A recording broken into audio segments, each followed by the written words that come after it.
باب دوم فریب کار اور ابلیس کا ساتھی مامون بھی تھا، جنت سے نکالے جانے والی ایک کمتر روح، کہ وہاں بھی اس کی نگاہ اور سوچ نیچے جھکی رہتی اور زیادہ سراہتی سونے کی بنی جنت کی روش کو۔ یہ منظر اسے کسی بھی دوسرے سے زیادہ مزہ دیتا ہے۔ اسی نے سکھایا بنی نوع انسان کو اپنے ناپاک ہاتھوں سے دھرتی ماں کے بطن کو کھود کر لوٹنا، ان خزانوں کو جو چھپے بہتر تھے۔ جلد ہی اس کی فوج نے جہنم کی پہاڑی میں ڈالا ایک وسیع چھید اور کھود ڈالیں سونے کی پسلیاں۔ نہ ہو کوئی حیران اس بات پہ کہ سونا اگتا ہے اندھیر جہنم میں، کہ شاید مٹی ہی قابل ہے اس قیمتی بلا کے۔ حسن و عشق کا سوز تعلق سمتوں کا پابند نہیں، اکثر تو خود شمع کا شعلہ بھڑک گیا پروانے تک۔ ہاشم کاردار کی بیٹی سونیا کی سیاہ سنہری سالگرہ آج یعنی ہفتے کی شام کو تھی۔ شاید اسی لیے ہفتے کی صبح بھی چمکیلی سنہری طلوع ہوئی تھی۔ ذوالفقار یوسف کے گھر میں ناشتہ کا دھواں، ندرت کی ڈانٹ بھری تاکیدیں، حنین کی بھاگم بھاگ تیاری، سب ایک ساتھ چل رہا تھا۔ سعدی آج بھی صبح سویرے ریسٹورنٹ چلا گیا تھا۔ سیم اب یونیفارم میں تیار گول میز کے گرد بیٹھا ناشتہ کر رہا تھا۔ حنین اپنے سیاہ کوٹ شوز پالش کر کے جب آئی تو ٹوسٹ کی پلیٹ کو دیکھ کر منہ بن گیا۔ امی، میں نے نہیں کھانا ڈھکن ٹوسٹ، یہ موٹا آلو میرے لیے بریڈ کا پہلا اور آخری ٹوسٹ ہی بچاتا ہے ہمیشہ۔ وہ ماتھے کے کھلے بالوں پہ برش پھیرتی وہیں سے چلائی۔ کچن سے ندرت کا ڈپٹا ہوا جواب فوراً آیا۔ 1000 دفعہ کہا ہے کھانے کی چیزوں کے نام مت رکھا کرو۔ اس نے منہ میں بڑبڑاتے ہوئے آگے ہو کر سیم کا آدھا پراٹھا توڑ لیا۔ خلاف معمول سیم نے کوئی رد عمل ظاہر نہ کیا، چپ چاپ کھانا کھاتا رہا۔ وہ ناشتہ کر کے اٹھی تھی کہ سیم نے پکارا، ہنا، ہنا۔ اس نے گھور کر اسے دیکھا۔ تاریخ گواہ ہے کہ تم نے مجھے بغیر کام کے ہنا کبھی نہیں کہا۔ آج کا لنچ میری طرف سے ہے۔ ہاتھ جھاڑتے اس نے مزید سنجیدگی سے اطلاع دی۔ حنین نے بیگ کندھے پہ ڈالا، فائل اٹھائی اور استہزائی انداز میں سر جھٹکا۔ مجھے گیس کرنے دو کہ کیا منگوایا ہوگا تم نے۔ ہاں، ہوں گے سموسے، ساتھ میں چرغا اور آلو کے چپس۔ اور جیسے ان سب اشیاء پہ لعنت بھیج کر وہ دروازے کی طرف بڑھی جہاں باہر وین والا ہارن دیے جا رہا تھا۔ اسپرنگ رولز، بہاری کباب اور بیکڈ ہوئے آلو۔ سیم نے اوقب میں بڑے سکون سے کہا۔ حنین کے قدم زنجیر ہوئے، آنکھیں بے یقینی سے پھیلیں۔ یکدم موڑی، کوہنی سے دبوچ کر اسے سامنے کھڑا کیا۔ پھر ساتھ میں ہوگی پودینے کی چٹنی؟ اور مشکوک نظروں سے گھورا۔ تمہاری فیورٹ مایونیز والی سوس۔ حنین کے لب بھرپور مسکراہٹ میں پھیل گئے، آنکھوں میں شرارت چمکی، بازو چھوڑا اور چلنے کا اشارہ کیا۔ اب کام بتاؤ۔ رات ہاشم بھائی کی بیٹی کی سالگرہ میں نے بھی جانا ہے۔ وہ دونوں ساتھ چلتے ہوئے باہر آئے تو باغیچہ کراس کرتے ہوئے سیم نے کہا، سعدی بھائی نے کہا تھا کہ امی نہیں جا رہی تو میں گھر میں رہوں۔ تمہارے پاس بلیک سوٹ ہے؟ ہاں، وہی جو بھائی نے برتھ ڈے پہ دیا تھا۔ تو پھر اس کو دھوپ لگوا لو، ہوا لگوا لو اور استری کروا لو۔ وہ گیٹ بند کر کے وین کی طرف بڑھتے ہوئے بڑے سکون سے بولی۔ سیم نے خوشگوار بے یقینی سے اسے دیکھا۔ مگر تم بھائی کو کیسے مناؤ گی کٹو؟ سوری ہنا۔ سیم، یوسف، یہ جو آج تم مجھ پہ اپنی پاکٹ منی جھونک رہے ہو نا، یہ اس لیے ہے کہ تمہیں پتا ہے اس کام کے لیے صحیح بندی میں ہی ہوں، اس لیے اپنے سوٹ کی فکر کرو بس، کہہ کر وہ وین میں چڑھ گئی۔ اندر رافعہ اور خدیجہ بری طرح دہرائی کرنے میں مگن تھی، جبکہ نائمہ کتاب کھولے کچھ لکھ رہی تھی۔ آج ان کا آخری پیپر تھا۔ کیسی تیاری ہے؟ اس نے امتحان کی صبح کا مخصوص سوال دہرایا۔ یار کچھ نہیں آتا، سمجھو سب مکس اپ ہو گیا، رافعہ نے ہراساں نفی میں سر ہلاتے ہوئے مخصوص جواب دیا۔ حنین نے اپنی فائل کھولی اور سرسری سی نگاہ دوڑانے لگی، پھر کسی احساس کے تحت نائمہ کو دیکھا۔ وہ ٹیشو پیپر پہ کچی پینسل سے لکھے جا رہی تھی، نقل کے یہ طریقے ان کو جانے کہاں سے سوچتے تھے۔ اگر پکڑی گئیں تو؟ حنین نے قریب ہو کر سرگوشی کی، اس نے گھور کر اسے دیکھا۔ تو گرمی گرمی کرتے سے پسینہ پہنچ لوں گی، سارے ثبوت ختم۔ اس نے شانے اچکا دیے تو حنین سر جھٹک کر اپنا پڑھنے لگی۔ سیم کھڑکی سے باہر دیکھتا اپنے سوٹ اور ان دوستوں کے بارے میں سوچ رہا تھا جن کو اسے سوموار کی پارٹی کی تفصیلات دینا تھی۔ ذہن میں وہ فکریں ترتیب دے رہا تھا۔ پتہ ہے ہمارے ایک انکل ہیں۔ ہوں، کزن ہیں ہاشم بھائی، ان کا گھر پتہ ہے کیسا ہے؟ سیم کو یہ سوچ کر ہی مزہ آ رہا تھا کہ وہ کتنے مزے سے اپنے دوستوں کو سارے قصے سنائے گا۔ تو نے کیا کیا ہے زندگی دشت و در میں پھر آیا مجھے، اب تو اپنے در و بام بھی جانتے ہیں پر آیا مجھے۔ کاردار خاندان کے قصر کے سبززار میں ملازموں کا عملہ اور فاضل ویٹرز پارٹی کی تیاریوں میں مصروف تھے۔ اندر لاؤنج میں بھی صفائی ستھرائی کا عمل جاری تھا۔ شہرین متوازن قدموں سے زینے چڑھتی اوپر جا رہی تھی۔ ہاشم کا کمرہ سنسان پڑا تھا۔ وہ آگے بڑھی۔ نوشیروان کے کمرے کا داخلی دروازہ کھلا تھا اور آگے بالکنی کا بھی۔ وہ بالکنی میں بیٹھا تھا، لیپ ٹاپ گود میں، کانوں میں ایئر فونز۔ شہرین وہیں کھڑی رہی یہاں تک کہ نوشیروان نے چونک کر اس طرف دیکھا تو وہ سر جھٹک کر جانے لگی۔ آپ کب آئیں؟ آئیے۔ شیرو جلدی سے ایئر فونز نکالتے ہوئے اٹھا۔ اس کا چہرہ کھل اٹھا تھا۔ اس روز کی نسبت آج درست حلیے میں تھا۔ وہ اسے پسند کرتا تھا، کوئی اندھا بھی بتا سکتا تھا۔ اور شہرین اندھی نہیں تھی، البتہ اسے معلوم تھا کہ وہ کہنے کی ہمت نہیں رکھتا۔ شہرین نے پریشانی میں نفی میں سر ہلایا۔ نہیں، تم بیٹھو۔ پھر رکی۔ ہاشم ہے یا؟ اس نے نوشیروان کے بھائی کا نام لیا۔ وہی بھائی جس کے ڈر کے باعث شیرو کبھی نہیں کہہ سکے گا۔ بھائی کا آف تھا، مگر وہ شاید شہلا آنٹی کے کیس کے لیے کہیں گئے ہیں۔ ان کے ڈرائیور نے ایکسیڈنٹ کر دیا تھا کسی کا۔ وہ ابھی تک منتظر کھڑا تھا۔ شہرین کی آنکھوں میں مایوسی ابھری۔ خیر وہ ہوتا بھی تو میرا کام نہیں ہونا تھا۔ اٹس اوکے، جانے دو، وہ کہہ کر پلٹنے لگی۔ کیا کام؟ مجھے بتائیں۔ وہ قدم قدم اٹھاتا اس تک آیا۔ چھوڑو، تم سے نہیں ہوگا۔ ویل، اگر آپ نے اپنے کام کا ذکر مجھ سے کیا ہے تو یقیناً آپ کو لگتا ہوگا کہ میں کر سکتا ہوں، تو بتائیں۔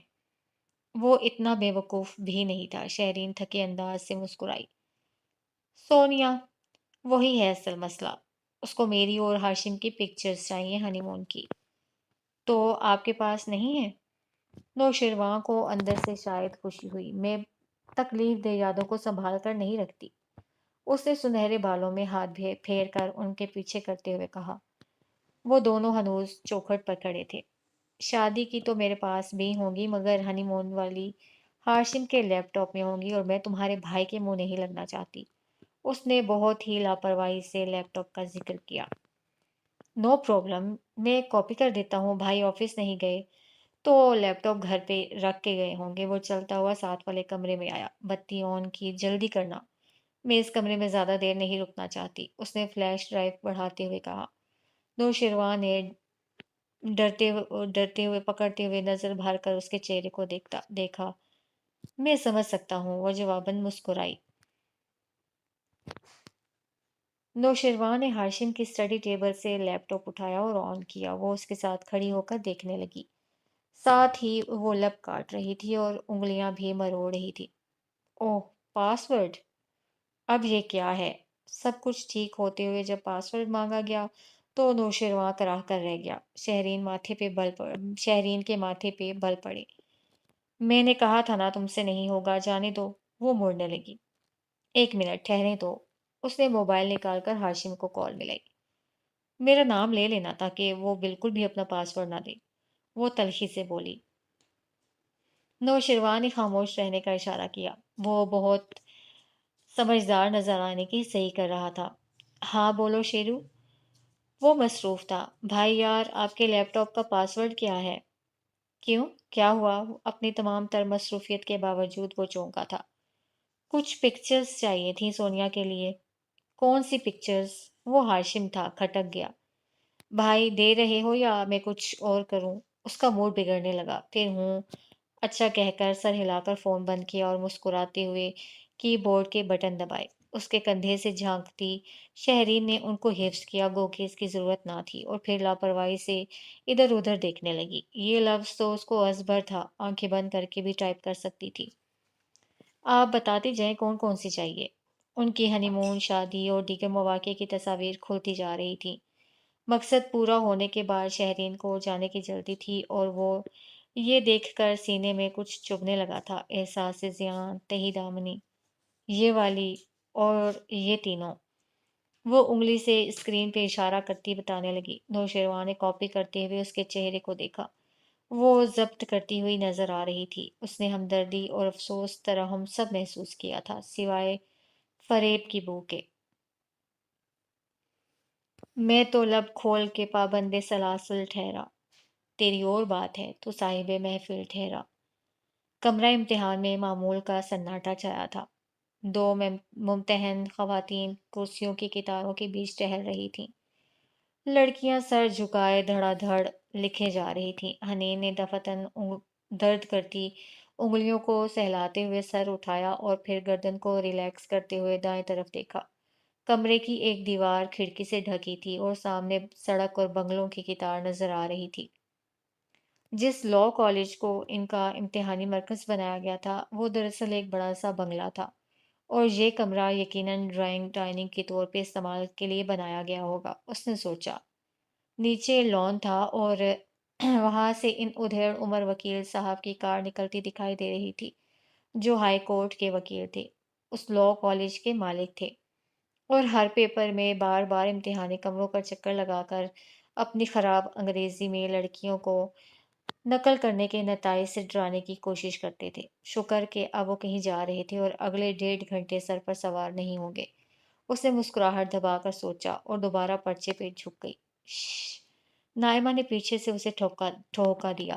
اس نے جھنجھلا کر ممتحن کو دیکھا، جن کی ان کی طرف پشت تھی، اور پھر پیچھے مڑی۔ کیا ہے؟ رافعہ کو دو۔ اس نے ٹیشو آگے کیا۔ حنین نے جلدی سے ٹیشو پکڑا جیسے کوئی جلتا ہوا انگارہ ہو، اور رافعہ کی کمر میں پہ پین چبا کر اسے متوجہ کیا۔ ممتحن اب چلتی ہوئی آگے جا رہی تھیں، قطار ختم کر کے ہی وہ مڑتیں، اور اس سے پہلے ہی اس نے رافعہ کو وہ دے دینا تھا۔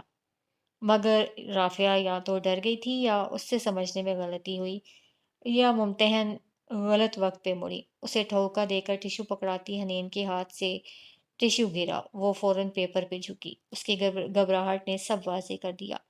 ممتحن خاتون تیز تیز اس طرف آئیں، جھک کر ٹیشو اٹھایا، اسے کھولا۔ حنین نے سر جھکائے اگلا لفظ لکھنے کی کوشش کی، مگر ہاتھ نم ہو گئے، پرچہ نم ہو گیا، سیاہی پھیلنے لگی۔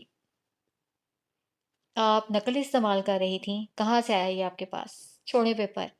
دو ہاتھوں نے اس کا پرچہ کھینچا۔ دو ٹیچرز مزید اس طرف آئیں۔ وہ ہکا بکا سی بیٹھی رہ گئی۔ یہ میرا نہیں ہے میم، مجھے نہیں پتا اس میں کیا ہے۔ جھوٹ مت بولو، میں نے خود تمہیں اسے پکڑے دیکھا ہے۔ یہ نائمہ نے دیا تھا رافعہ کو دینے۔ اس نے پچھلی اور اگلی دونوں کو گھسیٹا کہ وہ کوئی اس کی اچھی دوستیں نہ تھیں جن کو وہ بچاتی۔ میرا نام کیوں لے رہی ہو؟ مجھے نہیں پتا یہ کیا کہہ رہی ہے۔ دونوں لا تعلق ہو گئیں۔ کمرے میں تماشا لگ گیا، سب سر اٹھا کر دیکھنے لگے۔ ٹیچرز اسے اٹھا رہی تھیں کہ وہ اپنی چیزیں لے کر آفس میں آ جائے۔ اس کا پرچہ ختم۔ آپ پر کیس بنے گا اور تھانے میں درج ہوگا۔ 3 سال تک آپ پیپرز نہیں دے سکتی۔ ان کے الفاظ حنین یوسف کی روح قبض کر رہے تھے۔ زمین و آسمان اس کی نگاہوں کے سامنے گھومنے لگے۔ آج تو ویسے بھی آخری پرچہ تھا، یہ ایک دم سے سب کیسے غلط ہونے لگ گیا تھا؟ کچھ لڑکیاں واپس لکھنے میں مصروف ہو گئیں، کچھ اسے چیزیں سمیٹتے دیکھ رہی تھی۔ میم، یہ میرا نہیں ہے، مجھے نہیں پتا تھا اس میں کیا لکھا ہے، وہ خشک حلق کے ساتھ کہہ رہی تھی۔ کسی نے اسے ٹیشو پاس کرتے نہیں دیکھا تھا۔ سپرنٹینڈنٹ نے ٹیشو اس کے پاس دیکھا تھا، اور اگلی پچھلی انہیں دم کٹی لومڑی کا شکار لگی تھی۔ صرف اسے اٹھایا گیا۔ وہ منت کرتی رہی، کبھی غصے سے زور سے بھی بولتی، مگر کوئی اثر نہیں۔ میڈم اسے 2 کمروں سے گزار کر ایک آفس نما کمرے میں لے آئیں، اسے کرسی پہ بٹھا دیا، پرچہ پیپر ویٹ تلے رکھ دیا، اور ایک دوسری ٹیچر کو یونیورسٹی کی انسپیکشن ٹیم کو کال کرنے کا کہا۔ مقدمے کا پرچہ انہوں نے ہی آ کر بنوانا تھا۔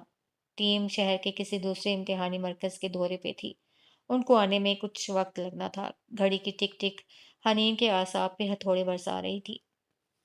وہ سفید چہرہ لیے حواس باختہ پریشان سی بیٹھی تھی مگر خاموش نہیں تھی، وہ بار بار احتجاج کر رہی تھی۔ میم میں نے کچھ نہیں کیا، وہ پچھلی لڑکی کا تھا۔ اگر آپ نے ایک لفظ مزید بولا تو میں اس پہ ابھی سرخ کانٹا پھیر دوں گی۔ انہوں نے غصے سے جھڑکا، اس کی آنکھوں میں آنسو آ گئے، اس نے سر جھکا دیا۔ مگر وہ ہار نہیں مان سکتی تھی، وہ سعدی یوسف کی بہن تھی۔ اوہ، بھائی کو کتنی شرمندگی ہوگی اس پر۔ حنین چیٹنگ کرتے پکڑی گئی، تھانے میں مقدمہ، وہ لرز کر رہ گئی۔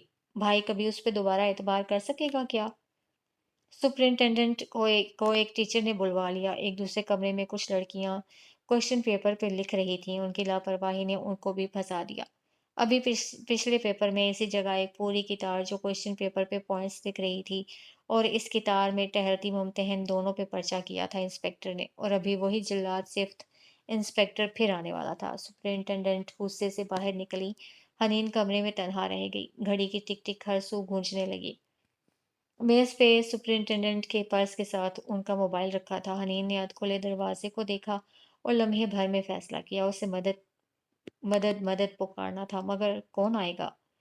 موبائل اچک کر اس نے دھڑکتے دل سے نمبر ملایا، پہلے سعدی کا، پھر مٹا دیا۔ بھائی کے سامنے شرمندگی نہیں، پھر پھپھو کا؟ 2 ہندسوں کے بعد ہی مٹا دیا، کبھی بھی نہیں۔ اور ماموں کا تو کوئی نمبر ہی نہ تھا، پھر کسے کری؟ وقت کی ریت ہاتھوں سے پھسلتی جا رہی تھی، وہ تاریک سرنگ میں کھڑی تھی، اور ایسے میں اچانک سے سنہری رنگ سے لکھے 11 ہندسے جگمگانے لگے۔ بنا سوچے سمجھے اس نے نمبر ڈائل کیا۔ یہ پہلی دفعہ تو نہیں تھا کہ وہ ایک دوسرے کو فیورز دے رہے تھے۔ ہیلو؟ ہاشم نے تیسری گھنٹی پہ فون اٹھایا۔ وہ گاڑی کی پچھلی سیٹ پہ بیٹھا تھا اور ایکسیڈنٹ میں مرنے والی لڑکی کی فیملی سے مل کر واپس آ رہا تھا۔ گو کہ نمبر انجان تھا، مگر ہاشم ہر انجان کال اٹھایا کرتا تھا۔ ہاشم بھائی، میں ہاشم بھائی میں حنین بول رہی ہوں۔ منہ پہ ہاتھ رکھے وہ دبی دبی سی آواز سے بولی، خوفزدہ نظریں دروازے پہ ٹکی تھیں۔ کون حنین؟ وہ یاد کرنے لگا تھا۔ حنین کے گرد اندھیرے بھرنے لگے۔ نقل کرنے پہ ایک پرچہ، امتحانی مرکز میں موبائل کے استعمال پہ دوسرا پرچہ۔ میں ندرت کی بیٹی، فارس کی بھانجی، زمر کی، سعدی کی بہن۔ ہاشم چونکا تھا۔ ہاں حنین، بولو بیٹا، کیا ہوا؟ خیریت؟ اور اس کی آنکھوں سے آنسو گرنے لگے۔ ہاشم بھائی، انہوں نے مجھے چیٹنگ کے جرم میں پکڑا ہے، پرچہ ہوگا، پلیز کچھ کریں۔ تم کدھر ہو؟ مجھے ایڈریس بتاؤ، اور فون کہاں سے کر رہی ہو؟ اس نے جلدی جلدی ایڈریس بتایا تھا کہ باہر سے بولتی سپرنٹینڈنٹ کی آواز قریب آنے لگی۔ سپرنٹینڈنٹ آ گئیں، کال بیک مت کیجیے گا۔ گھبرا کر اس نے فون رکھا، دروازہ کھلا اور وہ اندر آئیں۔ حنین نے ماتھے سے پسینہ صاف کیا۔ دونوں ٹیچرز اس کی طرف متوجہ نہیں تھیں، اسے تو وہ کنارے لگا ہی چکی تھیں۔ اب پوری 5 لڑکیوں کے کوشچن پیپر کا معاملہ آ گیا تھا۔ انسپیکشن ٹیم آئے گی تو یہ پینڈورا باکس بھی کھلے گا۔ وہ لوگ سخت غصے میں تھیں۔ کسی نے بھی موبائل کی سمت نہ دیکھا کہ ان کو بلا اجازت خود بھی موبائل استعمال کرنے کی اجازت نہ تھی۔ حنین اب بہتر محسوس کر رہی تھی۔ ہاشم سے بات کر کے تسلی ہوئی تھی۔ یہ لاء کالج تھا، ہو سکتا ہے ہاشم ان خراب انگریزی والے پرنسپل کو جانتا ہو، وہ انہیں فون کر دے اور معاملہ ختم ہو جائے۔ ہاشم تو سب کو جانتا ہے، اور یہ تو سب کو پتا تھا کہ کام کے وقت ہاشم کاردار کو ہی پہلی کال کی جاتی ہے۔ اس نے کوئی غلطی نہیں کی۔ وہ انگلیاں مروڑتی خود کو ریلیکس کر رہی تھی۔ گھڑی کی سوئیاں آگے بڑھ رہی تھیں۔ وہ کھڑکی سے نیچے گیٹ کو دیکھنے لگی۔ یہاں سے گیٹ صاف دکھائی دیتا تھا۔ وہ وکیل پرنسپل کب آئیں گے؟ اف، کتنا وقت گزرا۔ سپرنٹینڈنٹ کی کتنی کڑوی کسیلی سنی، کچھ پتہ نہیں۔ اس وقت پتہ چلا جب اسے گیٹ کے پاس سیاہ چمکتی کار رکتی دیکھی۔ پچھلا دروازہ کھول کر وہ باہر نکلا۔ سیاہ سوٹ، ٹائی، سن گلاسز، ہاتھ میں سرخ کور کی فائل۔ گلاسز اتارے ہوئے اس نے گیٹ پار کیا۔ حنین کا سانس رک گیا۔ بہت عرصے بعد دیکھا تھا، مگر وہ پہچان گئی تھی، وہ ہاشم تھا۔ ہاشم خود آیا تھا حنین کے لیے۔ وہ ساکت تھی۔ وہ وکیل لگ رہا تھا یا اس کی شخصیت ایسی تھی؟ اسے کسی ملازم نے نہیں روکا۔ وہ کسی سے امتحانی کمرے کا پوچھ کر اوپر آیا، راہداری عبور کی اور سپرنٹینڈنٹ کے آفس کے سامنے رکا۔ حنین بے اختیار کھڑی ہو گئی۔ اس کی آنکھوں میں امید اور خوف دونوں سمٹے تھے۔ سپرنٹینڈنٹ آپ ہیں؟ ہاشم نے سنجیدگی سے سپرنٹینڈنٹ کو مخاطب کیا۔ وہ دونوں خواتین پزل سی ہو کر اسے دیکھنے لگیں۔ جی میں ہی ہوں، مگر یہ امتحانی مرکز ہے، یہاں غیر متعلقہ افراد کا داخلہ۔ اس کی شخصیت کے رعب میں وہ ذرا دھیمی سے کہنے لگی، تو پھر آپ ان کو یہاں سے بھیج دیں کیونکہ مجھے اور آپ کو تنہائی میں بات کرنی ہے۔ ہاشم نے کرسی کھینچی، ٹانگ پر ٹانگ جما کر بیٹھا اور سنجیدگی سے دوسری ممتحن کی جانب اشارہ کیا۔ سپرنٹینڈنٹ پریشان ہوئی، مگر دوسری ٹیچر خود ہی جلدی سے باہر نکل گئی۔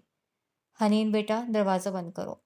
اس نے اطمینان سے دوسرا حکم صادر کیا۔ سپرنٹینڈنٹ چونکی، وہ اس بچی کا جاننے والا تھا، مگر حنین نے جلدی سے دروازہ بند کیا، پھر واپس آ کر کھڑی رہی۔ ٹانگوں سے جان نکلنے کو تھی مگر بیٹھی نہیں۔ ہاشم نے ابھی تک اس کی طرف نہیں دیکھا تھا۔ دیکھیں، آپ اس طرح کیسے اندر آ گئے ہیں، یہ کوئی طریقہ کار نہیں۔ اب کہ ان کو غصہ چڑھنے لگا تھا۔ میں ہاشم کاردار ہوں، حنین یوسف کا وکیل، اور طریقہ کار میں ابھی آپ کو سمجھائے دیتا ہوں۔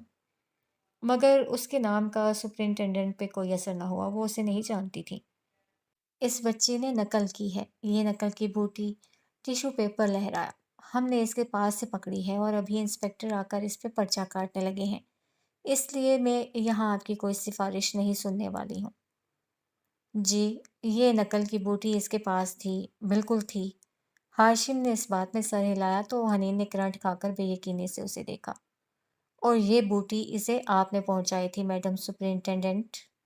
میڈم کا منہ کھل گیا، آنکھوں میں حیرت اور پھر غصہ ہلکورے لینے لگا، مگر اب ہاشم نے اسے بولنے کا موقع نہیں دینا تھا۔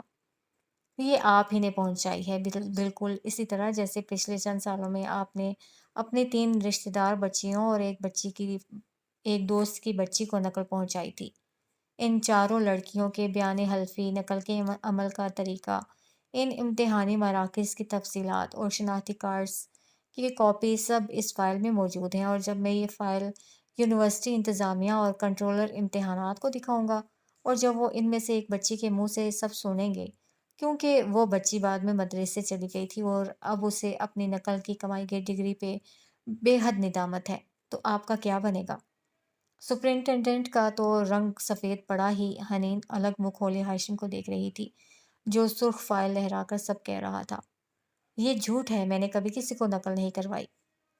وہ میرا مسئلہ نہیں ہے، یہ بچی میرا مسئلہ ہے۔ آپ اسے پیپر واپس دیں، اور اس کا کتنا ٹائم ضائع ہوا ہے۔ اور رک کر حنین کو دیکھا، جو ہکا بکا اسے دیکھے جا رہی تھی، گڑبڑا کر گھڑی دیکھی۔ 40 منٹ۔ اس کے جو 40 منٹ ضائع ہوئے ہیں وہ اس کو ایکسٹرا دیں۔ اس کا پیپر بغیر سرخ نشان کے لیا جائے اور اسے عزت سے جانے دیا جائے، کیونکہ اگر ایسا نہ ہوا تو آپ کی یونیورسٹی کے وی سی کا نمبر میرے فون میں آر کی لسٹ میں ہے۔ ساتھ ہی موبائل اسکرین دکھائی، کنٹرولر امتحانات کا ایس کی لسٹ میں اور آئی جی کا ٹی میں۔ سو میرے RST دبانے سے پہلے اس بچی کو اس کا پیپر واپس مل جانا چاہیے۔ وہ سپرنٹینڈنٹ کی آنکھوں میں دیکھ کر بہت اطمینان سے کہہ رہا تھا۔ یہ سب بکواس ہے، ہم انسپیکشن ٹیم کو کال کر چکے ہیں، وہ آتے ہی ہوں گے۔ وہ بے چین، مضطرب اور غصے میں تھی۔ یہ تو اور بھی اچھی بات ہے، میں یہ فائل انہیں کو پیش کر دوں گا، اور مجھے لگتا ہے ابھی تک آپ کو ان لڑکیوں کے بیانات کی نزاکت کی سمجھ نہیں آئی۔ حنین بیٹا، یہ لو اور پہلا بیان ان کو پڑھ کر سناؤ۔ ہاشم نے سپرنٹینڈنٹ کو ہی دیکھتے ہوئے فائل اس کی طرف بڑھائی۔ حنین کو کچھ سمجھ نہیں آ رہا تھا، اس نے کپ کپاتے ہوئے ہاتھوں سے فائل کھولی اور پہلا صفحہ سامنے کیا۔ کاردار اینڈ سنز پریزنٹیشن، ہاشم کاردار کے پوائنٹس۔ وہ اندھوں کی طرح صفحے کو اوپر نیچے دیکھ رہی تھی۔ یہ تو ہاشم کے آفس کی کوئی فائل تھی۔ اس نے خوفزدہ نگاہوں سے ہاشم کا چہرہ دیکھا۔ کیا وہ غلط فائل اٹھا لایا تھا؟ پڑھو حنین، اب کے ہاشم نے اسے دیکھ کر کہا، پھر ترچھا ہو کر خود فائل کو دیکھا۔ پہلا کیس تو آپ کی بہت قریبی عزیز بچی کا ہے، اور یہ واقعہ بھی اسی سیکٹر کے ایک کالج میں پیش آیا۔ وہ جیسے پڑھتے ہوئے اعتماد سے کہہ رہا تھا، وہ غلط فائل نہیں اٹھا کر لایا تھا۔ حنین بے یقینی سے اسے دیکھ رہی تھی۔ ہاشم جھوٹ بول رہا تھا۔ بس۔ سپرنٹینڈنٹ کی برداشت کا پیمانہ لبریز ہو گیا، ہاتھ اٹھا کر سختی سے روکا۔ ہاشم نے فائل لے کر بند کر دی، پیپر ویٹ ہٹا کر پیپر ہٹایا اور حنین کو دیا۔ جاؤ، جا کر پیپر کرو۔ حنین نے میڈم کو دیکھا، وہ ضبط سے لب کاٹتی اسے دیکھ رہی تھیں۔ اسی پل دروازہ کھول کر پرنسپل وکیل داخل ہوئے۔ ہاشم نے گردن ترچھی کر کے مسکرا کر دیکھا۔ پھر اٹھ کر ملا، وہ خوشگوار حیرت سے اس سے ملے۔ کاردار صاحب، آپ ادھر کیسے؟ وہ اسے جانتے تھے، خیر اب تو سپرنٹینڈنٹ بھی اسے جان گئی تھی۔ دراصل یہ میری کزن کی بیٹی ہیں، خاندان میں ایک بزرگ کی ڈیتھ ہو گئی تھی، مجھے ان کو پک کرنا تھا، مگر یہ خبر سن کر پریشان ہو گئیں اور آدھا پونا گھنٹہ ضائع ہو گیا۔ بمشکل پیپر مکمل کرنے پہ راضی کیا ہے میڈم نے، اور ایکسٹرا ٹائم بھی دیں گی، ان کی مہربانی۔ کہتے ہوئے اس نے مسکرا کر سپرنٹینڈنٹ کو دیکھا، جنہوں نے بمشکل اس بات میں سر ہلایا۔ نہیں، بس تھوڑا سا رہ گیا تھا، میں 15-20 منٹ میں کر لوں گی۔ حنین پیپر دبوچے کھڑی ہو گئی۔ جی بالکل، آپ آرام سے کریں، پرنسپل صاحب نے گرم جوشی سے کہا۔ پھر ہاشم کی طرف متوجہ ہوئے۔ آئیے نیچے آفس میں چل کر بیٹھتے ہیں، بڑا عرصہ ہوا ملاقات نہیں ہوئی تھی آپ سے۔ ہاشم نے مسکرا کر سر کو خم دیا، پھر گھڑی دیکھی، اس کا وقت بہت قیمتی تھا، مگر پھر بھی اس نے حنین سے کہا، پیپر دے کر آؤ، میں انتظار کر رہا ہوں۔ او میڈم، انسپیکشن ٹیم پہنچنے والی ہے، آپ نے ان کو کس سلسلے میں بلایا تھا؟ پرنسپل صاحب نے جاتے جاتے ایک دم پوچھا۔ حنین کی ٹانگوں سے جان نکلنے لگی تھی، اس نے ہراساں سی ہو کر ہاشم کو دیکھا، جو گہری سرد نظروں سے سپرنٹینڈنٹ کو دیکھ رہا تھا۔ وہ ہال نمبر 3 میں لڑکیاں کوشچن پیپر پہ لکھ رہی تھیں تو اوکے اوکے، وہ سر ہلا کر ہاشم کو باہر لے گئے۔ حنین بھی پیپر کسی متاع عزیز کی طرح پکڑے وہاں سے نکل گئی۔ 20 نہیں، اسے 25 منٹ لگے۔ جلدی جلدی پیپر ختم کر کے وہ شعلہ بار نظروں سے خود کو گھورتی سپرنٹینڈنٹ سے نگاہ ملائے بغیر نیچے آئی تو ہاشم پرنسپل کے آفس، جو پورچ کے ساتھ تھا کہ وہ کالج بنگلہ ہی تھا، سے نکل رہا تھا۔ اسے دیکھ کر خوشگوار سا مسکرایا۔ ہاشم بھائی، تھینک یو سو مچ، وہ قریب آ کر بولی تو آواز بھر آ گئی، آنکھیں نم ہو گئیں۔ شکریہ کس چیز کا؟ سعدی اور تم نے ہم پہ ایک احسان کیا تھا، اس کو اسی کا بدلہ سمجھ لو۔ خیر، میں نے پرنسپل سے کہہ دیا ہے، وہ سمر کو یقینی بنائے گا کہ تمہارا پیپر بغیر سرخ کانٹے کے سیل ہو جائے۔ ان کو خبر نہیں ہوئی سارے معاملے کی؟ ضرور ہوگی، مگر تب تک تمہارا پیپر جا چکا ہوگا، بے فکر رہو، میں نے سب سنبھال لیا ہے۔ اس نے اعتماد سے کندھے اچکائے۔ مگر وہ فائل، اس میں میڈم کی تفصیلات تو نہیں تھیں؟ ہاشم نے ہنس کر سر جھٹکا۔ مجھے تو اس عورت کا نام بھی نہیں معلوم۔ مگر وہ سب آپ نے کیسے کہا؟ میں نے اندازہ لگایا، کم از کم 4 دفعہ تو اسے یہ کام کیا ہوگا۔ لیکن اگر وہ ایماندار ٹیچر ہوتی تو؟ بہرحال وہ ایماندار نہیں تھی، اور اگر وہ فائل دیکھ لیتی؟ مجھے پتا تھا وہ نہیں دیکھے گی، اپنا اعمال نامہ کوئی بھی نہیں دیکھنا چاہتا۔ اس نے کلائی پہ گھڑی دیکھی، چلو تمہیں ڈراپ کر دوں۔ اور سعدی یوسف کی بہن بے اختیار 2 قدم پیچھے ہٹی۔ نہیں، وین آ گئی ہوگی، اور اگر آپ نے چھوڑا تو سب کو پتہ چل جائے گا۔ ہاشم بھائی پلیز سعدی بھائی کو مت بتائیے گا۔ وہ یکدم خوفزدہ اور شرمندہ نظر آنے لگی۔ کیا یہ کہنے کی بات ہے؟ الٹا وہ حیران ہوا۔ حنین نم آنکھوں سے مسکرا دی۔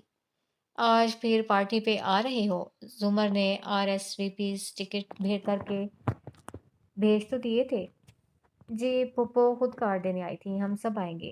اچھا، زمر خود گئی تھی؟ گڈ۔ ہاشم مسکرا دیا، پھر دوبارہ گھڑی دیکھی، اس کو جانا تھا، سو مہذب انداز میں اجازت چاہی۔ حنین کی نگاہوں نے اس کے کار میں بیٹھنے تک اس کا تعاقب کیا۔ اس کا پرفیوم ہنوز اس کے ارد گرد پھیلا تھا۔ وہ جادوگر تھا، ساحر۔ وہ مڑ گئی، ابھی اسے رافعہ اور نائمہ کی بھی خبر لینی تھی۔ سارے گل بوٹے مصنوعی رنگ نمو خوشبو دھوکہ ہے۔ قصر کے سبزہ زار میں سیاہ شام سنہرے تاروں کے ساتھ جلوہ گر ہوئی تھی۔ بھرپور سجاوٹ، سیاہ اور سنہری اسپرے پینٹ شدہ اصلی گلاب، روشنیاں قہقہے۔ وہ سب گول میزوں کے گرد کھڑے تھے۔ وہ گول میزیں اتنی اونچی تھیں کہ سینے تک آتیں۔ کرسیاں ندارد، ایک میز پہ ٹیگ لگا تھا یوسفس، اور اس کے گرد وہی چاروں تھے۔ صرف حنین کا فراک سنہری تھا، باقی سعدی اور وسیم سیم سیاہ سوٹ میں تھے، اور زمر کو تو سیاہ کی عادت تھی۔ وہ بے تاثر چہرہ لیے گھنگریالی لٹ انگلی پہ لپیٹتی سامنے دیکھ رہی تھی۔ سیاہ لمبی قمیض، کندھوں پہ سیاہی دوپٹہ، بال کھلے تھے۔ حنین کے بال فرنچ چوٹی میں بندھے تھے، اور وہ مسلسل ارد گرد سے گزرتی لڑکیوں کے پیر دیکھ رہی تھی۔ امیر لڑکیوں کی شکلیں جیسی بھی ہوں، پاؤں بلا کے حسین ہوتے ہیں۔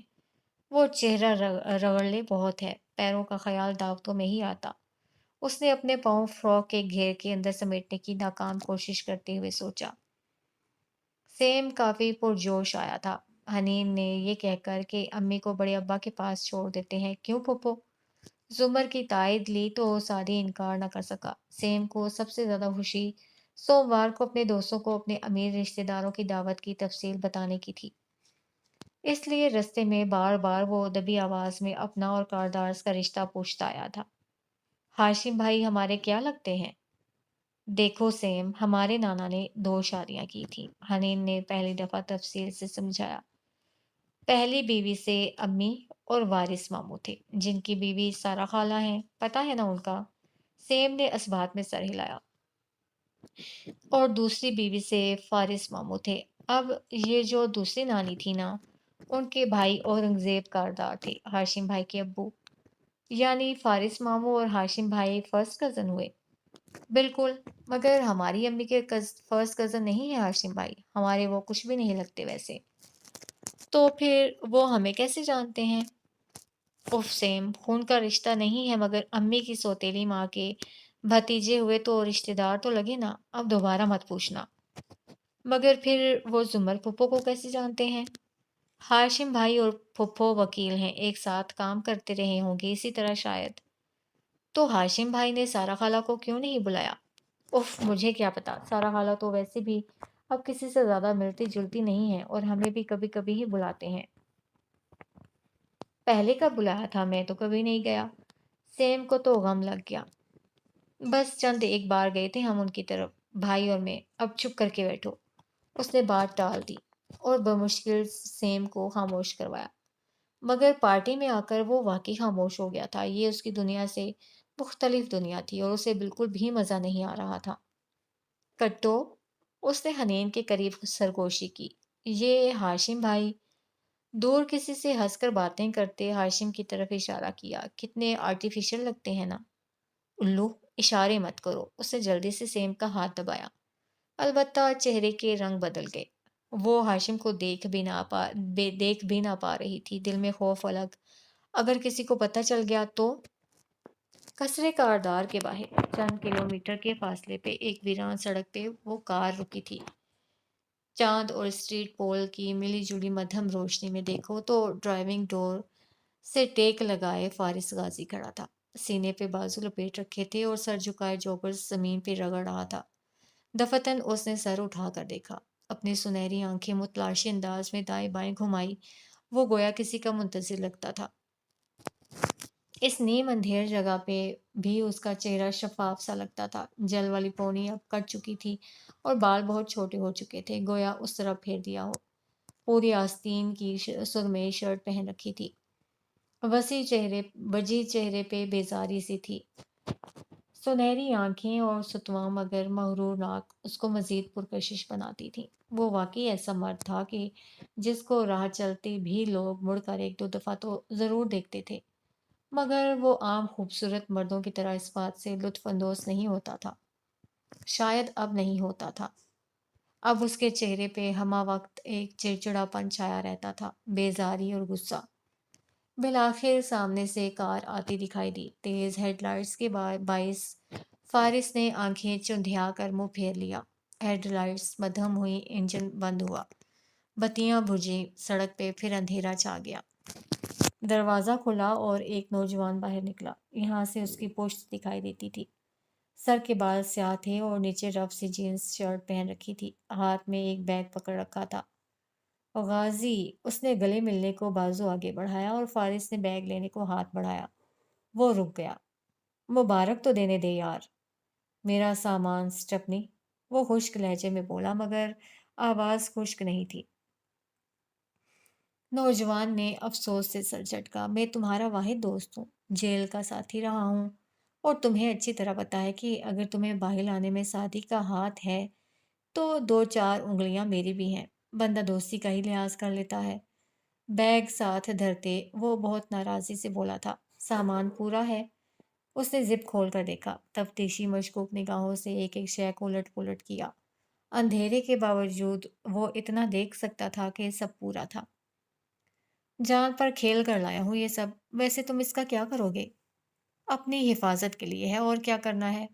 وہ اب بیگ کو کار کی پچھلی سیٹ پہ رکھ رہا تھا۔ اسلحہ اپنے لیے بھی رکھو تو چلانا دوسرے پہ ہی ہوتا ہے، اللہ کو مانو غازی۔ ابھی تم جیل سے نکلے ہو، ابھی سے یہ کام؟ تمہارا شکریہ، میں چلتا ہوں۔ وہ سپاٹ سا کہتا ڈرائیونگ ڈور کی طرف بڑھا۔ اسٹپنی چند لمحے کے لیے ہکا بکا رہ گیا۔ اور میرے پیسے؟ کیا تم بھول گئے کہ میں اس شہر کے سب سے مہنگے کنسلٹنٹس میں سے ایک ہوں؟ اچھا، ابھی تو تم نے کہا تھا کہ تم میرے دوست ہو، اس نے تعجب سے کہا اور اندر بیٹھ گیا۔ مگر میرے پیسے لگے ہیں یار، وہ کون ادا کرے گا؟ وہ چیخا تھا۔ فارس نے ہاتھ ماتھے تک لے جا کر اسے سلام کیا اور دروازہ بند کر دیا۔ پھر کار آگے بڑھا دی۔ وہ وہیں کھڑا خفگی سے بڑبڑاتا رہا۔ کثرے کاردار کے اندرونی لان میں پارٹی کی رونق جاری و ساری تھی۔ سعدی جوس کے گلاس سے گھونٹ بھرتا گہری نظروں سے بائیں طرف دیکھ رہا تھا۔ وہاں شہرین کھڑی کسی سے مل رہی تھی۔ اس نے وہی سنہرا گاؤن پہن رکھا تھا اور ہاتھ میں کلچ کے ساتھ ٹیب اٹھا رکھا تھا۔ پھر سعدی کو دیکھ کر ان کی طرف آئی۔ Hello D A. زمر کو وہ اسی طرح پکارتی تھی، ڈی اے یعنی ڈسٹرکٹ اٹارنی۔ پھر سعدی پہ ایک سرسری نظر ڈالی۔ ہیلو سعدی، تم ٹھیک تو ہو؟ رسمی سا حال احوال پوچھا۔ زمر نے محض سر کے خم سے جواب دیا۔ وہ اسی طرح مڑ گئی، مگر سعدی کے قریب سے، اور سعدی نے بے حد مہارت سے ٹیپ پکڑ کر کوٹ کی اندرونی جیب میں رکھ لیا۔ شہرین مڑے بنا دور ہوتی گئی۔ سعدی نے گہری سانس لی۔ آدھا کام ہو گیا تھا، مگر پاس ورڈ؟ زمر نے وعدہ پورا کیا۔ سعدی بالآخر آ گیا۔ ہاشم نے مسکرا کر اس کے کندھے کو تھپکا تو وہ سنبھل کر سیدھا ہوا۔ ہاشم ابھی ادھر آیا تھا۔ حنین اپنے جوتوں کو دیکھنے لگی۔ زمر نے ذرا سے شانے اچکائے اور خاموشی سے اسے سعدی سے بات کرتے دیکھتی رہی۔ کیا کر رہے ہو آج کل؟ وہ بالکل بڑے بھائیوں کے انداز میں پوچھنے لگا۔ سعدی سادگی سے مسکرایا۔ آپ کو علم نہ ہو کہ میں کیا کر رہا ہوں، یہ میں نہیں مان سکتا۔ ہاشم ہنس دیا، مگر اس کی سرد آنکھیں سعدی کے اندر تک اتر رہی تھیں۔ یہی تو جاننے کی کوشش کر رہا ہوں کہ تم کیا کر رہے ہو۔ گڑے مردے اکھاڑ رہا ہوں۔ ہاشم کی برف آنکھوں میں تپش ابھری، مگر مسکراہٹ پھیکی نہ ہوئی۔ کوئی مدفن ملے تو مجھے بھی خبر کرنا۔ سب سے پہلے آپ ہی کے پاس آؤں گا، وعدہ رہا۔ سعدی کے لہجے میں عزم تھا۔ ہاشم نے مسکرا کر سر کو خم دیا اور سعدی کے کالر سے نادیدہ گرد جھاڑی۔ میں انتظار کروں گا۔ پھر دوسروں کی طرف پلٹا۔ کیسی ہو حنین؟ حنین نے چہرہ اٹھایا، پلکیں لرزیں۔ وہ سامنے کھڑا تھا، نرم مسکراہٹ سے اس کو دیکھتا۔ کیمل کلر کے سوٹ میں ملبوس، اندر سیاہ شرٹ، سب سے مختلف۔ حنین کا اعتماد بڑھا۔ کسی کو کچھ علم نہیں ہوگا، ہاشم کسی کو نہیں بتائے گا۔ جی ٹھیک۔ وہ وسیم کو دیکھے بنا زمر کی جانب متوجہ ہوا۔ کیا میں نے آپ کو بتایا کہ مجھے سرکار بنام عبدالغفور میں سیٹلمنٹ مل گئی ہے؟ زمر کی گھنگریالی لٹ لپیٹتی انگلی ساکت ہوئی۔ آنکھوں میں حیرت، شوق کچھ بھی نہ ظاہر ہوا، بس سوالیہ ابرو اٹھائی۔ واقعی؟ پروسیکیوٹر بصیرت کیسے مانے؟ جیسا کہ میں کہتا ہوں، پیسہ بولتا ہے۔ وہ محظوظ ہوا تھا۔ ویسے آپ کو لاعلم دیکھ کر حیرت ہوئی۔ میرا خیال تھا میری جیت کا آپ کو علم ہوگا۔ مجھے واقعی علم نہیں تھا کہ آپ جیت گئے ہیں۔ اس نے بے نیازی سے ابرو اچکائے۔ اینی ویز، مبارک ہو، آپ نے ایک قاتل کو ٹرائل سے محفوظ کرا لیا۔ یہ صرف ایک ایکسیڈنٹ تھا، ہاشم نے یاد کروایا۔ پھر انٹرنس کی طرف دیکھا اور میں آتا ہوں کہہ کر اپنے دوسرے مہمانوں کی طرف بڑھ گیا۔ زمر اسے جاتے دیکھتی رہی، پھر رخ موڑا تو سعدی اسے ہی دیکھ رہا تھا۔ یہ کس جیت کی بات کر رہے تھے، اور یہ کارپوریٹ لیٹیگیشن سے کریمنل کیسز کی طرف کیوں آ جاتے ہیں بار بار؟ ذرا زمرائز کر کے بتائیں۔ اس کی بات پہ زمر نے کہنا شروع کیا۔ ویل، ہاشم کی ماں کی دوست مسز شہلا ارشاد کے ڈرائیور نے ایکسیڈنٹ میں ٹین ایج لڑکی مار دی، اور ہاشم اپنا آفس چھوڑ کر صرف عزیز و اقارب کو فیور دینے ڈی اے کی آفس آتا رہتا ہے، سو وہ معاملہ سیٹل کرنا چاہتا تھا، مگر پروسیکیوٹر بصیرت کے پاس کیس ہونے کی وجہ سے یہ مشکل تھا۔ بہرحال اس نے دید کی رقم جتنا اماؤنٹ اوپر بھی خفیہ طور پر غصہ کو دے دیا اور معاملہ سیٹل۔ سعدی نے اس بات میں سر ہلایا۔ صرف 20 منٹ؟ زمر نے ناسمجھی سے اسے دیکھا۔ ابا پہلی دفعہ جب مجھے آپ کے پاس لے کر گئے تھے تب میری عمر 20 منٹ تھی، سو سوائے ان 20 منٹ کے باقی کے 25 سال اور 7 دن میں آپ کے قریب رہا ہوں، اور ان 20 منٹ کی کمی میری آپ کو سمجھنے کی صلاحیت پہ اثر انداز نہیں ہو سکتی، کیونکہ آپ نے ہاشم سے کہا آپ اس کی جیت سے بے خبر تھیں، اور اس کو ڈی کوڈ کروں تو آپ کو خبر تھی مگر جیت کی نہیں، کیونکہ وہ شاید جیتا ہی نہیں ہے۔ اس لیے یہ جو آپ نے ابھی سمرائز کر کے بتایا ہے اسے زمرائز کر کے بتائیں۔ زمرائز کروں؟ اچھا، وہ ہلکا سا ہنسی، اور اتنے عرصے بعد یہ پہلی دفعہ ہوا۔ وہ مسکراتا ہوا اسے دیکھ رہا تھا اور حنین بے دلی سے سن رہی تھی۔ اس کا دھیان بار بار بھٹک رہا تھا۔ قانون اندھا ہوتا ہے مگر پراسیکیوٹر کی 2 آنکھیں ہوتی ہیں۔ مجھے کیس دیکھ کر پتہ چل گیا تھا کہ ایکسیڈنٹ مالکہ نے کیا ہے اور وفادار ڈرائیور قربانی کی بھیڑ ہے، مگر ثبوت تھا ناگواہ، تو میں نے ہاشم کو پروسیکیوٹر بصیرت کا راستہ دکھایا، کیونکہ ہاشم اپنی انا کے لیے مسز شہلا سے دوہری رقم نکلوا سکتا تھا۔ جب لڑکی کے باپ نے بتایا کہ دوہری رقم مل گئی ہے تو میں نے بصیرت صاحب کو ڈیل کرنے کے لیے قائل کر لیا۔ بہرحال یہ ایک ایکسیڈنٹ تھا اور میں صرف اس فیملی کی مدد کرنا چاہتی تھی۔ مسکرا کر بتاتے اسے دور کسی سے بات کرتے ہاشم کو دیکھا۔ حنین بے دلی سے ادھر ادھر دیکھنے لگی۔ البتہ سعدی نے صحیح انجوائے کیا تھا۔ آپ نے ہاشم کو کیوں نہیں بتایا کہ وہ نہیں جیتا؟ زمر نے جواباً سعدی کی آنکھوں میں دیکھا۔ ہمارے اسکول میں ایک جادوگر شو کرتا تھا، کبھی ٹوپی سے کبوتر نکالتا، کبھی کان سے رومال۔ میں نے ایک دن پوچھا اس ٹرک کا راز تو بتائیں۔ وہ بولا جس دن بتا دیا وہ میرے شو کا تمہارے اسکول میں آخری دن ہوگا۔ صحیح، اور یہ ڈرائیور کو قربان کرنے کا مشورہ بھی ہاشم بھائی کا ہوگا۔ کیا پتا انہیں معلوم نہ ہو کہ جرم مالکن نے کیا ہے۔ حنین کو برا لگا تھا۔ معلوم؟ ہاشم کبھی بھی اپنے کلائنٹ سے نہیں پوچھے گا کہ اس نے جرم کیا ہے یا نہیں۔ اس کا کام دفاع کرنا ہو تو وہ دفاع کرے گا، پروسیکیوٹ کرنا ہو تو پروسیکیوٹ کرے گا۔ حنین زمر کو دیکھ کر رہ گئی۔ ہاشم نے اس سے بھی نہیں پوچھا تھا کہ اس نے نقل کی تھی یا نہیں۔ مگر کیوں؟ کیونکہ وکیل کا کام پوچھنا اور موکل پہ اعتبار کرنا نہیں ہوتا، اسے خود تفتیش کر کے سچ ڈھونڈنا اور اسے چھپانا یا بڑھانا ہوتا ہے۔ ہاشم بھائی کو لازمی پتہ ہوگا کہ مالکن نے جرم کیا ہے، اپنے جیسے کریمنلز کو وہ اچھے سے جانتے ہیں۔ سعدی نے اضافہ کیا تو زمر نے ابرو اٹھا کر اسے دیکھا۔ سعدی، میں ہاشم کو پسند نہیں کرتی اور قابل اعتبار تو قطعاً نہیں سمجھتی، مگر کریمنلز کا دفاع کرنے کے باعث ہم اس کو کریمنل نہیں کہہ سکتے۔ سعدی خاموش ہو گیا، بس ایک نظر زمر پہ ڈالی۔ اگر جو پھپھو کو پتہ چل جائے کہ وہ ہاشم کو اتنا بھی نہیں جانتی تو؟ جواہرات جب ادھر آئی تو تنہا نہیں تھی، ساتھ 2-3 خواتین بھی تھیں۔ تازہ بوٹاکس کا اثر تھا، وہ سیاہ سنہری دھاریوں والے گاؤن میں دمک رہی تھی۔ مسکراتے ہوئے سعدی کا کالر نزاکت سے جھاڑا۔ کیا یہ دوستی ہے تمہاری نظر میں کہ شکل بھی نہیں دکھاتے؟ بڑی نزاکت اور مان سے کہا۔ سعدی نرمی سے مسکرا دیا۔ اب آپ کے پاس خود پہلے جیسا وقت نہیں ہوتا مسز جواہرات۔ جواہرات بس مسکرا کر اپنی فرینڈ سے زمر کا تعارف کروانے لگی۔ ایک تو شاید زمر کو جانتی بھی تھی۔ او، آپ زمر ہیں، مجھے یاد ہے، پہلے بھی ملاقات ہوئی تھی۔ اس نے البتہ زمر کا نام غلط تلفظ سے بولا تھا، ارے کے اوپر زبر کے ساتھ۔ اف، اٹس زمر، زومر زے کے اوپر پیش ہے، اس نے توڑ توڑ کر بتایا۔ وہ خاتون اچھا اچھا کہہ کر سر ہلانے لگی۔ قدرے فاصلے پہ کھڑا نوشیروان تند نظروں سے ادھر ہی دیکھ رہا تھا، اسے ماں کے وعدہ پورا کرنے کا انتظار تھا۔ اب جواہرات نے ساتھی خواتین سے سعدی کا تعارف کروایا۔ یہ سعدی یوسف ہے، ہمارا رشتہ دار اور بہت اچھا دوست۔ اپنا مکمل تعارف اور شجرہ نسب بتانا سعدی کو پسند ہے، سو بتاؤ نا سعدی۔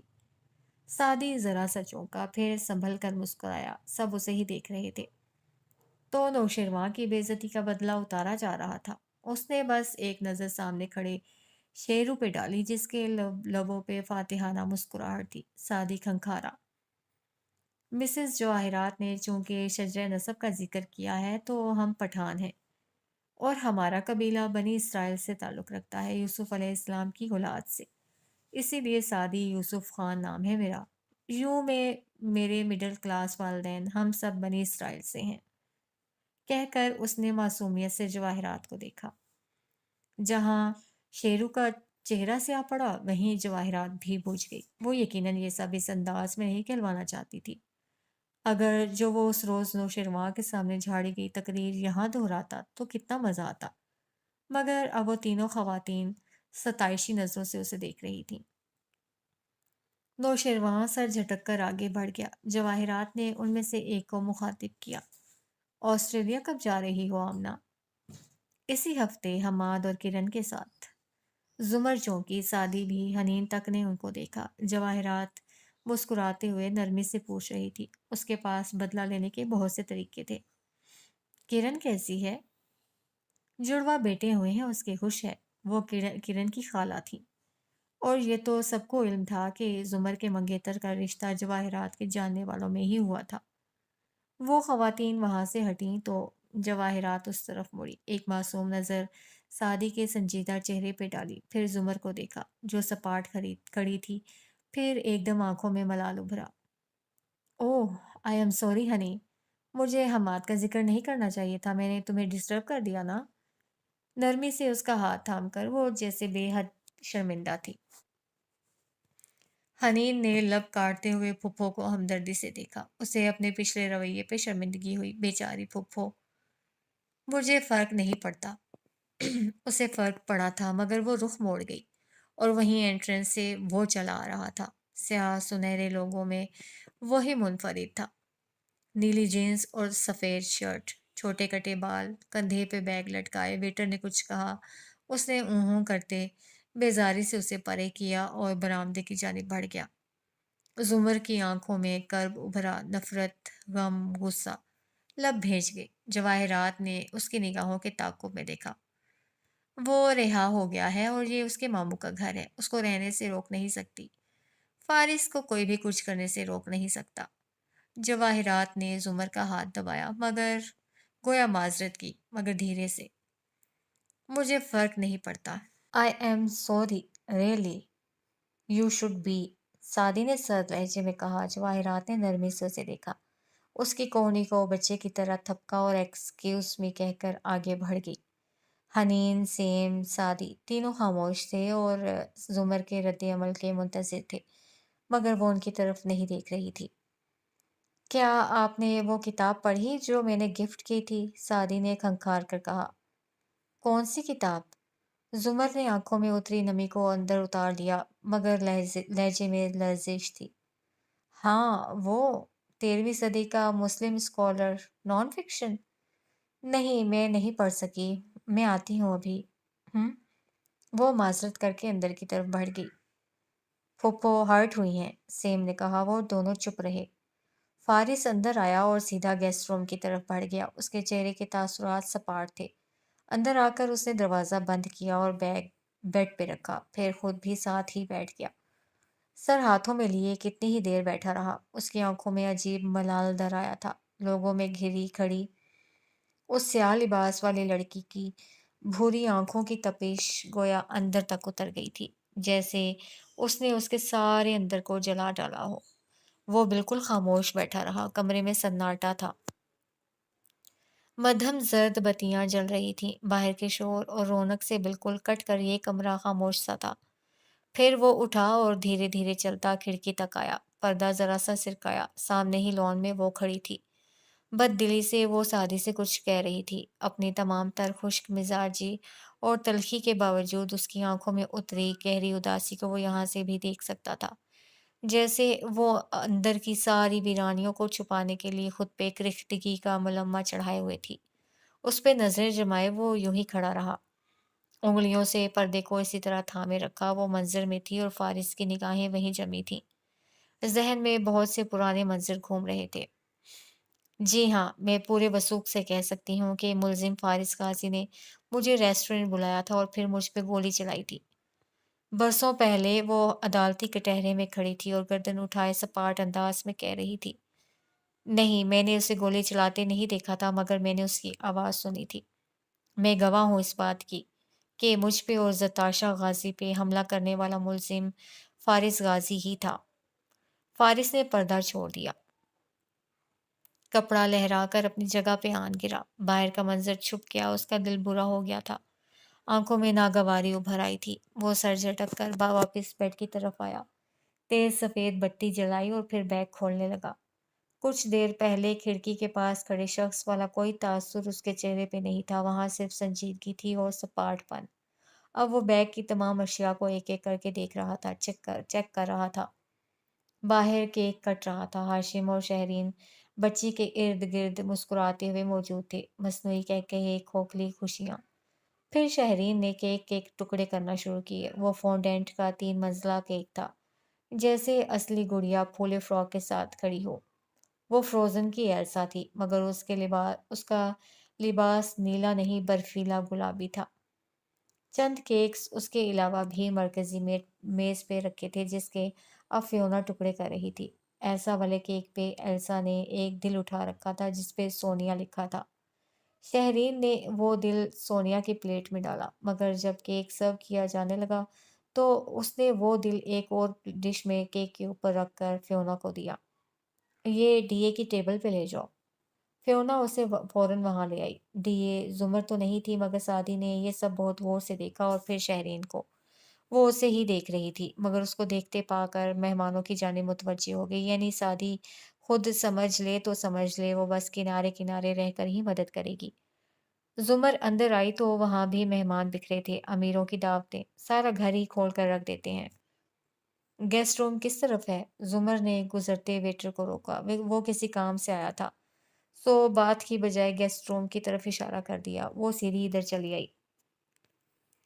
وہ آنسو جو باہر مضبوطی کے خول نے بہنے نہیں دیے تھے، وہ اندر اترنے کے باوجود آنکھوں کو سرخ کر گئے تھے۔ اس نے گیسٹ روم کا دروازہ دھکیلا کہ باتھ روم جا کر منہ دھوئے، مگر بیڈ پہ بیگ کھلا پڑا تھا، میں ایک مشین گن، 2 پستول، گولیاں، اور خود وہ بیڈ کے کنارے پہ جوگر رکھے پنڈلی کے ساتھ چاقو باندھ رہا تھا۔ آہٹ پہ چونک کر سر اٹھایا، پھر وہیں رک گیا، سیدھا بھی نہ ہوا۔ چوکھٹ پہ کھڑی زمر کا سانس وہیں رک گیا تھا۔ اس کی نگاہیں اسلحے سے ہوتی فارس کے چہرے تک گئیں، پھر ان میں اترا غم، غصے میں بدلا، جبڑے کی رگیں تن گئیں۔ وہ پیچھے ہوئی اور زور سے دروازہ بند کیا۔ اب اسے مزید فریش ہونے کی خواہش نہ تھی۔ وہ تیز تیز چلتی باہر کی طرف بڑھ گئی۔ حنین کے کپڑوں پہ کیک کا ٹکڑا گرا تھا۔ وہ سیم کو لیے اندر آ گئی۔ کیک کے بعد سب پھر سے بکھر گئے تھے۔ کھانے میں ابھی وقت تھا۔ حنین کو یاد تھا کہ گیسٹ باتھ رومز کدھر ہیں۔ داخلی رستے سے دروازہ کھلتا اور اندر شیشے کی دیوار کے ساتھ قطار میں بیسن تھے۔ کچھ لوگوں کے چہرے کو دیکھ کر لگتا ہے کہ ان کو بھیڑوں نے کاٹا ہے، مگر نوشیروان بھائی کے بالوں کو دیکھ کر مجھے یہی لگتا ہے۔ راہداری سے گزر کر اندر جاتے شیرو کو دیکھ کر سیم نے تبصرہ کیا۔ حنین کو شدید ہنسی آئی، مگر اس نے زور سے سیم کی چٹکی کاٹی۔ اپنی کامنٹری بند رکھو۔ وہ نل پہ اوپر نیچے ہاتھ مارنے لگی، وہ کھل نہیں رہا تھا۔ چونکہ دروازہ کھلا تھا اور ہر گزرتا شخص دکھائی دے رہا تھا، تبھی ہاشم نے چوکھٹ پہ رک کر پوچھا، کیا ہو رہا ہے بچوں؟ حنین نے خوشگوار حیرت سے سر اٹھایا۔ وہ ان کو دیکھ کر بالخصوص رکا تھا۔ سب سے ہٹ کر بھی اسے ملاقات ممکن تھی۔ وہ جھینپ گئی۔ یہ نل نہیں کھل رہا۔ آہستہ سے اس کے نیچے ہاتھ لے کر جاؤ۔ ہاشم نے مسکراتے ہوئے اشارہ کیا۔ حنین نے آہستہ سے نل تلے ہاتھ کیے۔ پانی کی دھار بہہ پڑی۔ اوہ! وہ جھینپ گئی۔ ہاتھ دھو کر ہٹائے، دھار غائب۔ آٹومیٹک۔ اسے کیوں بھول گیا؟ سیم اندر باتھ روم کی طرف چلا گیا۔ حنین پیپر ٹاول سے ہاتھ خشک کر کے چوکھٹ تک آئی۔ تو کیا سبجیکٹس ہیں تمہارے؟ ہاشم نے بات کا آغاز کیا۔ لٹریچر۔ وہ نگاہیں جھکا کر جھینپ کر مسکرائی۔ اوہ، میں سمجھا شاید۔ وہ حیران ہوا تھا۔ حنین کے چہرے پہ سایہ گزرا۔ ہاشم نے اسے غور سے دیکھا اور بات بدل دی۔ تو کیا لٹریچر میں بھی نقل ہو سکتی ہے؟ نقل ہر سبجیکٹ میں ہو سکتی ہے، مگر آپ نے یہ نہیں پوچھا کہ میں نے نقل کی تھی یا نہیں۔ میں یہ کبھی نہیں پوچھتا۔ وہ مسکرایا، مگر یہ ضرور پوچھوں گا کہ تمہارے گلاسز کہاں گئے؟ تم تو چشمش ہوتی تھی نا؟ اتر گئے، بھائی نے لیزر کروا دیا تھا۔ اس نے قدرے اعتماد سے ہاشم کو مسکرا کر دیکھا۔ آپ کو میری اینک یاد ہے؟ مگر صبح آپ نے پوچھا کون حنین؟ وہ ہلکا پھلکا سا شکوہ کر گئی۔ کیونکہ میرے جاننے والوں میں دو اور حنین بھی ہیں۔ ایک اپنے نام کے ساتھ دونوں این کے درمیان آئی لگاتی ہے اور دوسری ڈبل ای۔ تم کیا لگاتی ہو؟ Double E. گڈ۔ خیر آتی جاتی رہا کرو سونیا، ممی سب سے ملتی رہو، یا بھائی سختی کرتا ہے؟ ہاشم نے مسکرا کر پوچھا، مگر وہ بہت گہرے انداز میں اسے دیکھ رہا تھا۔ سونیا اور آپ کی ممی میری عمر کی نہیں ہے، اور بھائی سے اچھا میرے لیے دنیا میں کوئی نہیں ہے۔ وہ بھی مسکرا کر بولی۔ ہاشم مزید کچھ کہتا مگر کان میں کوئی آواز آئی۔ وہ معذرت کرتا آگے بڑھ گیا، پھر کان میں موجود آلہ انگلی سے دبا کر بولا، ہاں خاور بولو۔ سر آپ وہیں رکیے، میں آ رہا ہوں۔ خاور لون میں تھا اور ادھر آ رہا تھا۔ ہاشم وہیں رک گیا، مگر پھر کوئی اور مل گیا تو وہ ان کا حال احوال پوچھنے کھڑا ہو گیا۔ خاور منتظر سا کھڑا رہا۔ وہ فارغ ہو کر اپنے چیف سیکیورٹی آفیسر کی طرف مڑا۔ کیا ہوا؟ اس استفسار میں سختی تھی۔ آپ کو یہ دیکھنا چاہیے۔ خاور نے ٹیبلٹ آگے کیا۔ اس کی اسکرین پہ 5 کیمروں کی فوٹیج آ رہی تھی۔ خاور نے ایک پہ انگلی رکھ کر اسے بڑا کیا۔ ہاشم نے آنکھیں سکیڑ کر دیکھا۔ وہ اس کے کمرے کے بند دروازے کا منظر تھا۔ خاور نے اسے تیزی سے ریوائنڈ کیا اور پھر پلے کیا۔ سیڑھیوں سے 2-4 لوگ اترتے چڑھتے دکھائی دے رہے تھے۔ ان میں ایک سیاہ سوٹ اور گھگریالے بالوں والا لڑکا بھی تھا جو سر جھکائے زینے پلانگتا اوپر گیا۔ ہاشم کے کمرے کا دروازہ کھولا اور اندر جا کر دروازہ بند کیا۔ ہاشم کو لگا اس کے منہ پہ کسی نے زور دروازہ دے مارا ہو۔ اس کی آنکھوں میں سرخی ابھری، مٹھیاں بھیج گئیں۔ یہ کتنی دیر پہلے کی ہے؟ 13 منٹ۔ اور 13 منٹ قبل جب وہ ہاشم کے کمرے میں آیا تو اس نے لیپ ٹاپ میں فلیش لگانے میں 3 سیکنڈ بھی نہ لگائے تھے۔ لیپ ٹاپ بند رہا مگر فلیش کی بتی چمکنے لگی۔ اس نے پنجوں کے بل کارپیٹ پہ بیٹھے تیزی سے ٹیب کھولا۔ آپ کی ڈیوائس کا رابطہ ایک ہارڈ ڈرائیو سے ہو چکا ہے۔ کیا آپ تمام ڈیٹا کاپی کرنا چاہیں گے؟ بہت خوشی کے ساتھ۔ دھڑکتے دل سے اس نے یس دبایا۔ پاس ورڈ اس نے سونیا ٹائپ کیا، ہرا سگنل۔ سعدی نے آنکھیں بند کر کے گہری سانس لی۔ ڈیٹا کاپی ہونے لگا۔ 10%، 20%، 40۔ وہ بار بار مضطرب نظروں سے بند دروازے کو دیکھتا۔ 55%، 60۔ نیچے کھڑے ہاشم نے شعلہ بار نظروں سے خاور کو دیکھا۔ 13 منٹ سے وہ میرے کمرے میں ہے اور تم اب بکواس کر رہے ہو۔ وہ دبا دبا سا گرجا۔ خاور تھوک نگلتے پیچھے ہوا۔ سر آپ کسی سے بات کر رہے؟ 2 بندوں کو لے کر میری بالکنی پہ جاؤ، میں ادھر سے جاتا ہوں۔ ساری شائستگی مہمان نوازی دفان کر کے وہ تیز تیز زینے تک آیا۔ 70%، 73، 75۔ سعدی بے چینی سے انگلیاں مروڑ رہا تھا۔ ہاشم کوٹ کا بٹن کھولتے زینے پھلانگ رہا تھا کسی آندھی طوفان کی طرح۔ وہ جیسے ابھی جا کر سعدی کو گریبان سے دبوچ لینا چاہتا تھا۔ اس الو کے پٹھے نے ہاشم بھائی کو ابھی بہت انڈر ایسٹیمیٹ کیا تھا۔ 85، 90۔ سعدی نے فلیش انگلیوں سے پکڑ رکھی تھی۔ گنتی ختم ہو اور وہ اسے کھینچ لی۔ ماتھے پہ پسینہ تھا۔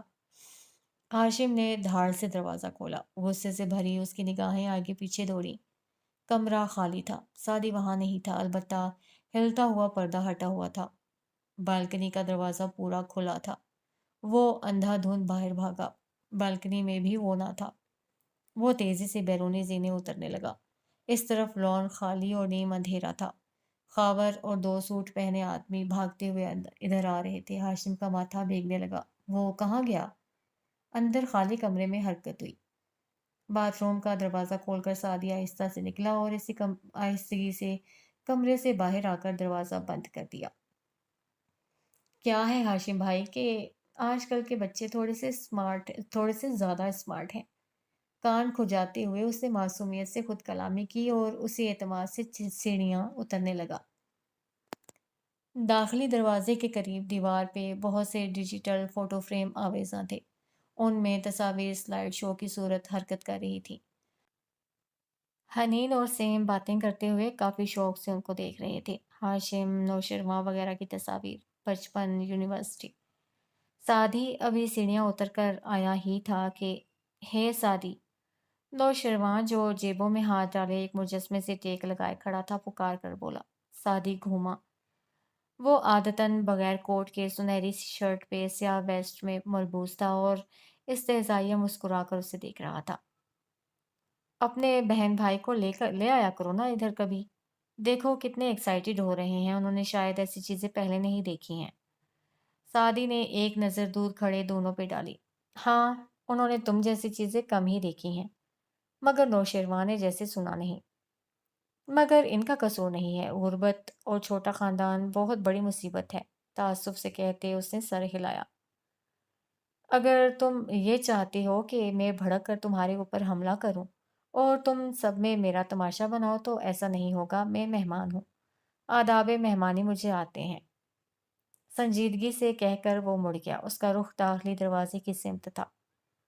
تمہاری بہن کافی بڑی ہو گئی ہے، نوشیروان نے پھر پکارا، اب کہ حملہ مختلف نوعیت کا تھا۔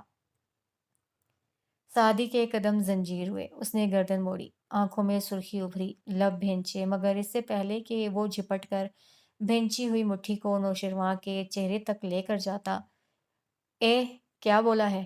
کس کی بہن کی بات کی ہے ہاں؟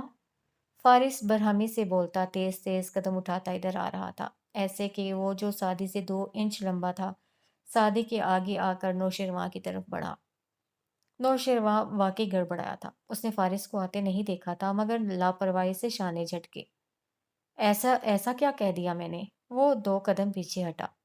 بکواس مت کرو، میری بہن کی بیٹی کا نام آئندہ مت لینا، ورنہ ہاتھ پاؤں سلامت نہیں رہیں گے تمہارے۔ بات سمجھ میں آئی یا نہیں؟ ہاں؟ گھورتے ہوئے انگلی سے اس کے سینے کو دھکیلا، تبھی ہاشم نے آ کر تیزی سے دونوں ہاتھوں سے دونوں کو دور کیا۔ وہ ابھی ابھی سیڑھیاں اترتا ادھر آیا تھا۔ کیا مسئلہ ہے؟ کیا ہوا ہے؟ سلاجو انداز میں اس نے فارس کا کندھا تھاما، مگر فارس نے جھٹکے سے چھڑایا اور تیش بھری نگاہوں سے ہاشم کو دیکھا۔ اپنے بھائی کو سمجھا لو، اس طرح کی بکواس آئندہ کی تو میں زبان سے جواب نہیں دوں گا۔ ارد گرد موجود لوگ دیکھنے لگ گئے تھے، دور کھڑے حنین اور سیم بھی متوجہ ہو گئے۔ ماموں اور نوشیروان مد مقابل تھے۔ اچھا ٹھیک ہے، میں معذرت کرتا ہوں، تم ٹھنڈے ہو جاؤ، کہتے ہوئے وہ بار بار سرد نگاہوں سے سعدی کو بھی دیکھتا۔ فارس ہوں کہہ کر سر جھٹک کر آگے بڑھ گیا اور سعدی ہاشم سے نگاہ ملائے بغیر اپنے بہن بھائی کی طرف چل دیا۔ میرا قصور نہیں تھا بھائی، تم دونوں میرے کمرے میں آؤ، ہاشم نے اس سے اور خبر سے سختی سے کہا اور سیڑھیوں کی طرف بڑھ گیا۔ وہ مجھے چکما دے کر نکل گیا، میری ناک کے نیچے وہ میرے کمرے میں گھسا اور اس نے غصے سے کہتے کاؤچ کو ٹھوکر ماری۔ خاور کمرے کی ہر شے چیک کر رہا تھا، کمروں کے اندر کیمرے نہیں تھے، سو اس کے آنے کا مقصد واضح نہ تھا۔ مگر وہ اندر کیوں آیا تھا؟ نوشیروان ہکا بکا رہ گیا، پھر حیرت کی جگہ تیش نے لے لی۔ میں اس کو چھوڑوں گا نہیں، اس کی اتنی ہمت! وہ غصے سے کھولتا دروازے کی طرف بڑھا، ہاشم نے بازو سے پکڑ کر اسے روکا۔ چپ کرو، فارس اور تم میں کوئی فرق ہے یا نہیں؟ اس کی طرح ہر وقت ہاتھ کی زبان مت استعمال کیا کرو۔ مگر سر، وہ اندر کیوں آیا تھا؟ کچھ لینے آیا تھا یا کچھ رکھنے؟ پورے کمرے کو ڈی بگ کرو، مائکروفون، کیمرہ سب ڈھونڈو، اگر وہ جاسوس ہے تو اب تحمل سے تماشا دیکھے گا، اور اگر وہ چور ہے تو سب سے پہلے یہاں سے نکلنے کی کوشش کرے گا۔ ہاشم تیز تیز چیزیں الٹ پلٹ کرتے ہوئے کہہ رہا تھا۔ وہ ڈسٹرب تھا، غصے میں تھا، مگر ضبط کرنے کی کوشش کر رہا تھا۔ وہ جیسے ہی ایگزٹ پہ پہنچے تم اسے روکو گے، مجھے ایسے مت دیکھو، جو کہہ رہا ہوں وہ کرو۔ خاور کو جھڑک کر وہ کہنے لگا، اور ڈی اے؟ بھاڑ میں گئی ڈی اے۔ وہ باہر آیا تو فیونا ٹرے اٹھائے جا رہی تھی۔ میری اینجیو سے نیکلس لے کر ممی نے کہاں پھینکا تھا؟ وہ اس کا راستہ روک کر بولا۔ فیونا ایک دم رک گئی۔ اسی گملے میں کسی نوکر کی ہمت نہیں ہوئی کہ میرا ایک کام کرو، وہ جلدی جلدی اسے سمجھا رہا تھا۔ فیونا سر ہلاتی الرٹ سی اس کا چہرہ دیکھ رہی تھی، جس پہ پسینہ تھا اور رنگ بھی زرد تھا۔ ہاشم ٹھیک نہیں تھا۔